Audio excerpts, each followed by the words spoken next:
come into this world with our eyes closed. And most of us choose to live our whole lives that way. We blindly follow anyone who will lead us, giving ourselves over to anything that provides us with a sense of purpose. For me, it was the Marines. I had enlisted 6 months ago with my best friend, Will. Now we were a half a world away, being deployed into South Korea. We were brothers in arms. No matter how bad it got, I could always count on him to keep me in line. Cheer up, Mitchell. Can't be all that bad. I guess it's just finally starting to sink in. No, this is what we signed up for. Well, the old man was a leatherneck, so I didn't really have much of a choice. Yeah? I joined up because of the old man, too.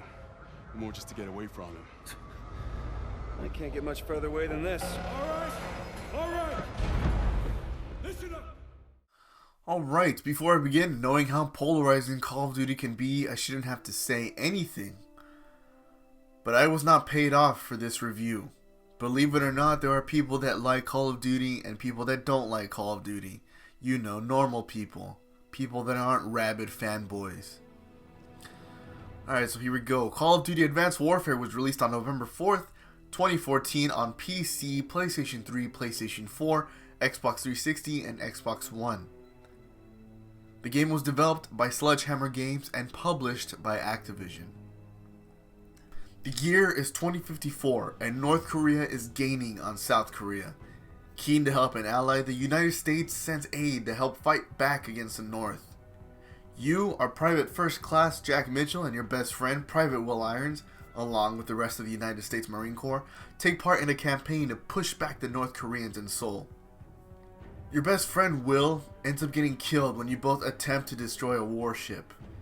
His hand gets caught in the vent where he places the bomb and he shoves you away from danger. Because of this, you only lose your arm rather than your life.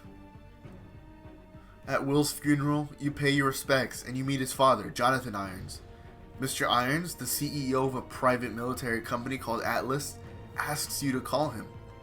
The military may have had to let you go because of your arm, but Atlas can give you another chance, and you take it. Excuse me, Private Mitchell. I'm Jonathan Irons. I'm Will's father. Mr. Irons, I'm sorry for your loss, sir. I'm sure you are, Sergeant. Private Mitchell, you were Will's best friend. You both paid too high a price for your country. It was an unfortunate tragedy, sir. It was more than unfortunate, Sergeant. It was unnecessary. Son, I want to offer you a second chance. Mr. Irons, Mitchell's been discharged with his injuries. I'm aware of his injuries, Sergeant. At Atlas, we have prosthetics that are 20 years beyond anything the military could offer you. Will told me what kind of soldier you were. You deserve to fight for a military that's as effective as you are. Think about it. Don't let Will's death be in vain. Sergeant. The story of Advanced Warfare is pretty straightforward and it feels familiar to the ordinary Call of Duty player. Cutscene, mission, and so on and so forth is the formula, and Advanced Warfare does not deviate. It's also pretty straightforward and extremely easy to follow, which is kind of underwhelming sometimes when this whole story is just very flat. Not emotionally, but thematically, you know? All the themes are just blatantly said to the player rather than the player putting down the controller and then thinking about what was said.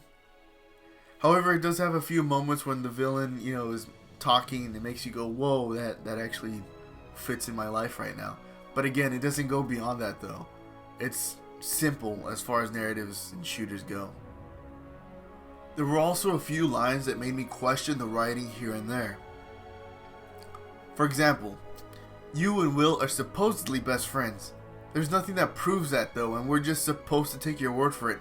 But apparently your relationship is close, considering Will's father admires you for being Will's best friend with things like, oh, I can see why Will liked you, or you remind me of Will.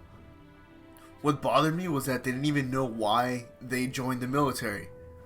Best friends, just about to go into battle, and one of them says, I joined because my father was in the military, or, you know, the other one says, I joined to get away from my family, or something like that. These are not things you say to each other just before going into battle. These are things you say before you enlist together, or if they enlisted at different places, different times, and that's what you say when you first meet while you're training. You don't say that like minutes before going into battle. But you know, maybe I'm just nitpicking. Maybe I'm just nitpicking. Also, there's nothing either of you say during the first and only mission with each other that really cements that you two are best friends. Honestly, at this rate, your character seems like anybody that talked to him suddenly became his best friend. Secondly, after your first training mission with Atlas, Will's father, Jonathan, gives you a tour of Atlas.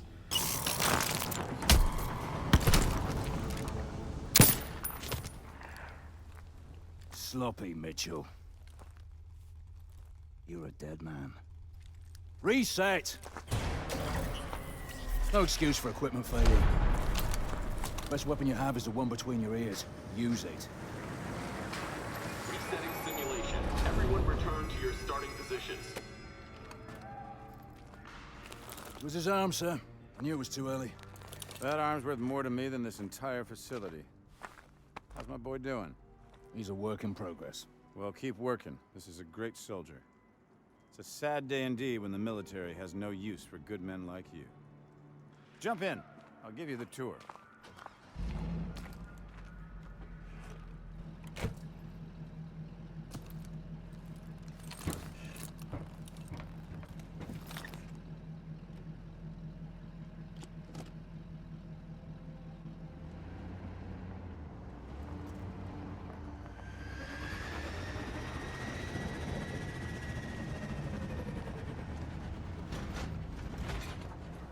Joker, we're bringing Mitchell over to R&D.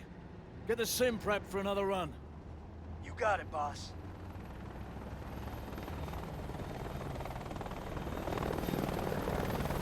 What you're seeing is advanced warfare. Atlas has the single largest standing military in the world, but we answer to no country. Unlike the government, we don't keep secrets of our capabilities. We don't sell policy, we sell power. We are a superpower for hire.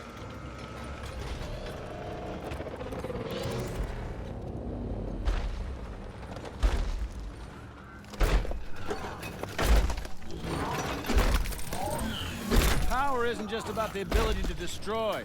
Atlas has built infrastructures in places like Korea, Sierra Leone, Nigeria. We do in a few years what it takes governments decades to accomplish. In fact, the truth... I know it's to introduce you to the company you're working for, but that seems like something Irons should have done on your first day, when you're still deciding whether or not you want to work for him, before he gave you a prosthetic arm, before you go into a training mission with said arm.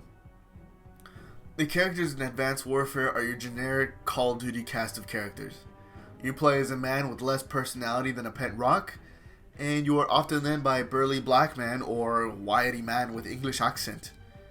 They're both your commanding officers, so they'll always be barking orders at you. It's obvious that they are working for the good side, but less via the writing than it is just because I've seen any action movie ever. So you know, oh hey, that's the good guy, I just know it. As always, the villain takes the cake in a Call of Duty game, and Irons is no different. He's not really charismatic, but he sounds like he knows what he's talking about. And his bold plan to go to war with the rest of the world, it sounds silly as I say it, but as you play and talk to him more and more, his plan doesn't seem all that crazy. He responds and talks to people in government the way most of us can only dream. When he locates the terrorists responsible for the attacks worldwide, he's in a meeting with an American general, and rather than going through the red tape, he takes complete control and moves on with the mission of taking him out. It's a single source. Has the intel been verified? The intel is good. Hades is meeting with his financial backers in Santorini 24 hours from now. Mr. Irons, the protocols for mounting an assault This man is responsible for 50,000 deaths, General. We are going in. An operation on foreign sovereign soil, it would be an act of war without congressional approval. Atlas is an internationally registered private company. We don't need Congress. Gentlemen, are we operational? We're at the ready, sir. You're the trigger. I want your team on the ground in 6 hours. On whose authority? On my authority!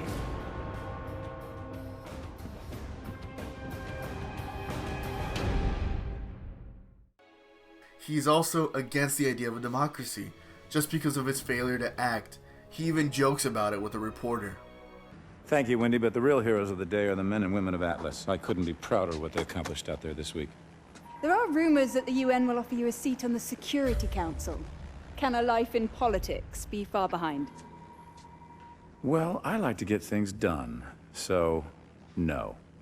There was actually a line that stood out to me, and it was while he was speaking to the UN.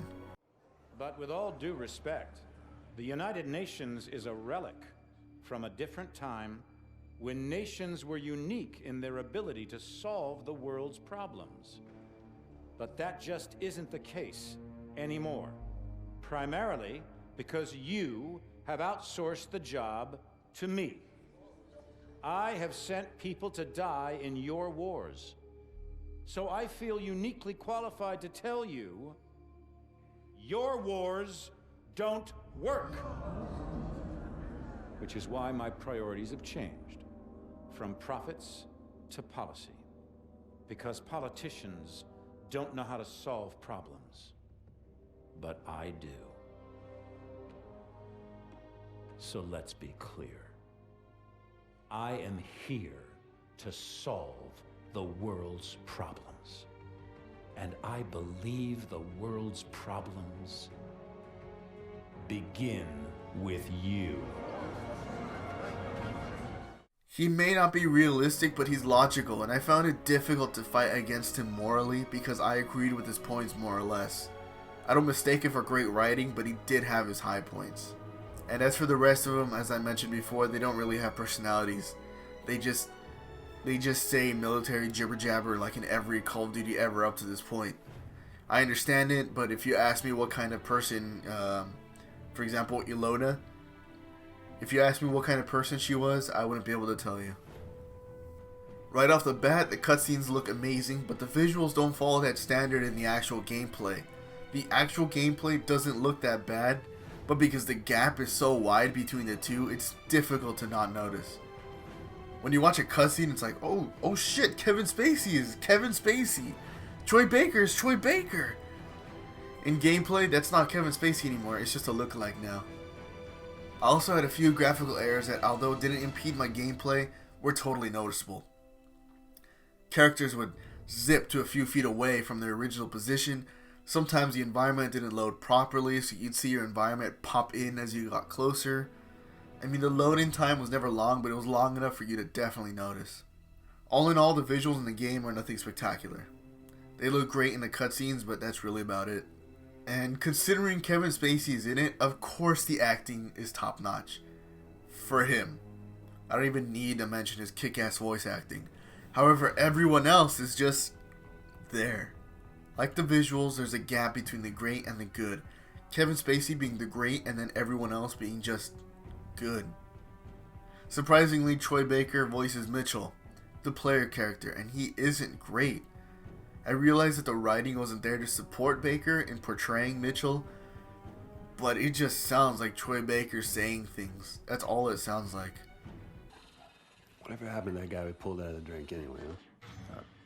That being said though, the possibility for the lack of lines from Mitchell was probably to help the player immerse themselves in Advanced Warfare, but if that was the case, I don't think Troy Baker was a good choice for these throwaway lines that could have easily gone to someone else and still make perfect sense. Call of Duty games always come down to one thing though, the gameplay. The game introduced the exosuits to Call of Duty. After this, Black Ops 3 and Infinite Warfare had dramatically changed in terms of gameplay from the usual run and gun multiplayer. Exosuits actually feel like they pack a punch, and you especially feel it when you punch an enemy in the campaign.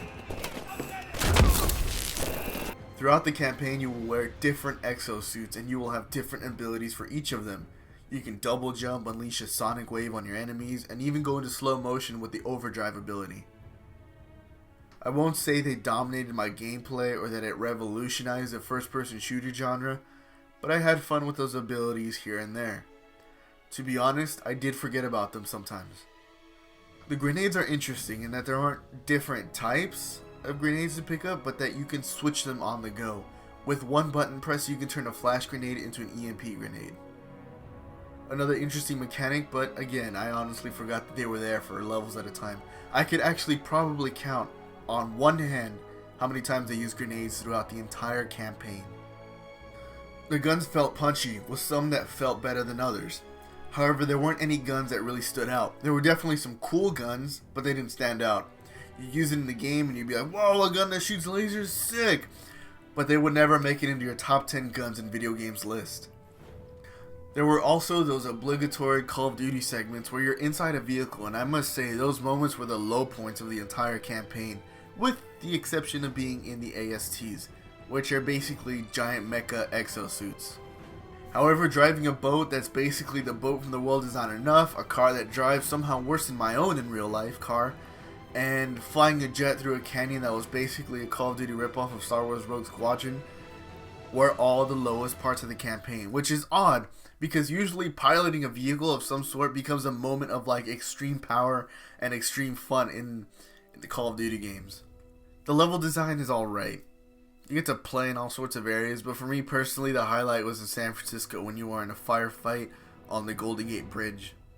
There's actually nothing spectacular about it, but I just get personally excited when there's a level in either New York City or in or around my home area of Southern California. You also have little optional goals for you to complete in every level, and at the end of each level, if you complete a goal, you are given an upgrade point or two.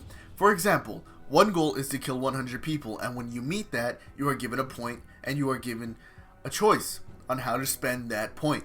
An exosuit will appear with different ways to upgrade it, and you can choose whether to upgrade your sprinting, your reload speed, or even your health, and it affects you immediately. Those effects are definitely seen in the next level.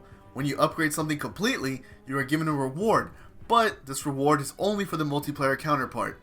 For example, if you upgrade your reloading all the way, you might get a helmet to use for your character's appearance in multiplayer. Overall, Call of Duty Advanced Warfare is a solid game. It has its highs, but overall, it stays within its comfort zone. The game could have been so much more, but the game could have been a whole lot worse. It was fun to play, but I wouldn't go as far as saying that it was memorable.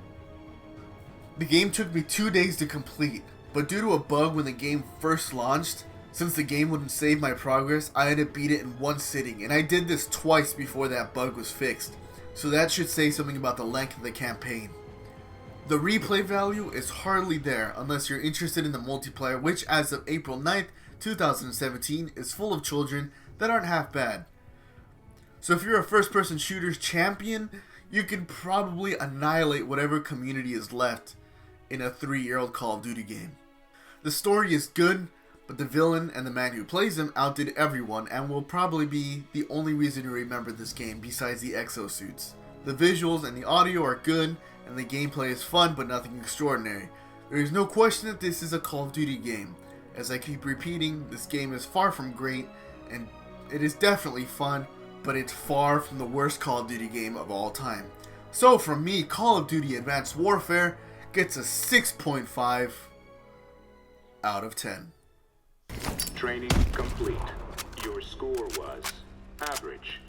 Average is right.